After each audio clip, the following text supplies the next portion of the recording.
A new Wordle puzzle is online. Click on the link to play. Listening to the following video may give you clues. Please like and share the videos. Damning after Olivia Podmore death.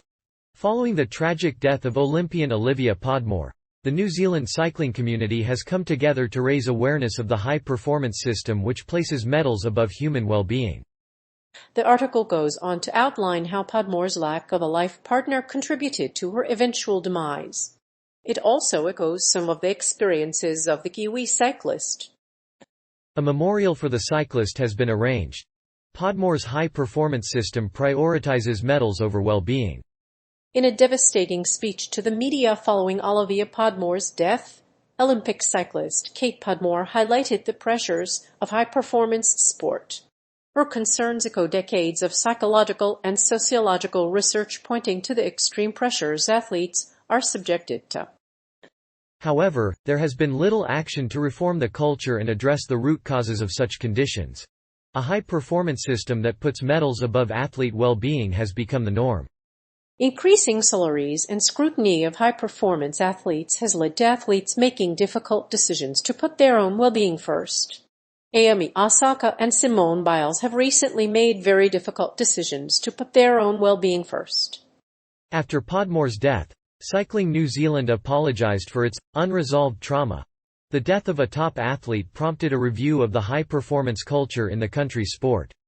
The review found that the cycling system's culture puts medals ahead of athlete well-being, and that medals are the priority over well-being. While the cycling industry has a long history of putting athlete welfare before medals, the scandal has come to light again in a much more recent way. Podmore was a member of the high-performance system at Biking NZ and competed at the 2016 Olympics in Rio. She also won the national Keirin title in 2017 and competed in the 2018 Gold Coast Commonwealth Games. A new study shows that the Olympic medal system places medals before well-being, and this could lead to a higher incidence of suicide among elite athletes. Olivia Podmore's suicide has led to a widespread debate on the value of mental health in high-performance sports. But this new study also suggests that medals are not the only metric determining well-being. A report released by the Heron Institute reveals that Cycling NZ has not been accountable to athletes, and has repeatedly rebuffed claims of sexual harassment. The Heron report also reveals the existence of bullying in the organization, as well as a lack of accountability. Despite this report's findings, the Biking NZ administration remained in the dark about Podmore's relationship with Pedin. Podmore's lack of a partner led to her death. The cycling sensation Olivia Podmore died suddenly in Tokyo on March 31, 2019. Her death has sparked a debate over whether the cyclist's lack of a partner caused her suicide. Her friends say she was suffering from mental health issues and attempted to seek help at a sports counseling service. She competed in the 2016 Rio Olympics and the Gold Coast 2018 Commonwealth Games. Despite her success, she failed to qualify for the 2020 Tokyo Olympics. Her friend, Olympic rower Eric Murray, spent her last days snowboarding in Queenstown despite Liv Podmore's untimely death. There are many reasons for the situation.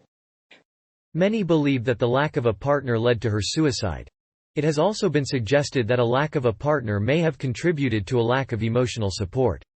The lack of a partner argument is an attempt to blame the victim of a suicide rather than the cause. Podmore was a double Olympian.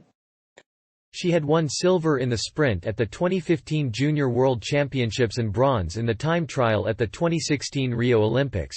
Her first Olympics came in 2008, when she won a bronze medal in the women's sprint. In the following year, she became the New Zealand Keirin champion and was a finalist at the Commonwealth Games in Australia. Her death has sparked a national debate about whether Podmore's lack of a partner led to her untimely death. Cycling NZ has accepted the findings of the inquiry and said it will discuss them with the family and relevant parties. Despite the findings, the organization has also apologized to the Podmore family for the loss. With the support of the public and politicians, Cycling NZ is now the largest sports organization in the country. If the cyclist's lack of a partner contributed to her suicide, it is likely that a lack of support in the cycling community played a key role. There was also a strong sense of community among the Olympic athletes, and the absence of a partner made her life so difficult. In recent weeks, Simone Biles and Naomi Osaka have both pulled out of the Olympics and cited mental health issues as factors in their withdrawals. These cases have prompted many to focus on the mental health of elite athletes. Podmore had written a post on Instagram that was replete with messages of support. Podmore's lack of a partner echoed a few of her experiences. Among the many echoed after Olivia Podmore's death is the lack of a relationship, something she spoke about before her death. Her lack of a partner was a key contributing factor to her decision to take her life. She had recently reached out to a support group and was unable to find a partner. Her death prompted a review of her life and death. A close friend of Podmore's told the news conference that he was worried about her mental state and had contacted an athlete support service. While she had not been selected for the Olympics in Tokyo, she competed in the World Championships last year. A message she posted on Instagram reflected on her struggle as a member of an elite sports team. Podmore's mental health issues have become a broader discussion in sports.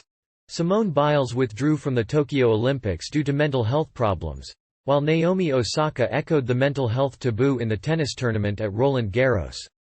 Her family, friends, and fans want to find out what she was going through before she took her own life after Olivia Podmore's death. Cycling's leadership apologized for a culture of performance at the expense of the health and welfare of cyclists. The company has implemented some of the recommendations from the 2018 inquiry, but it says more needs to be done. The cycling team should put its athletes at the center of all decisions and policies.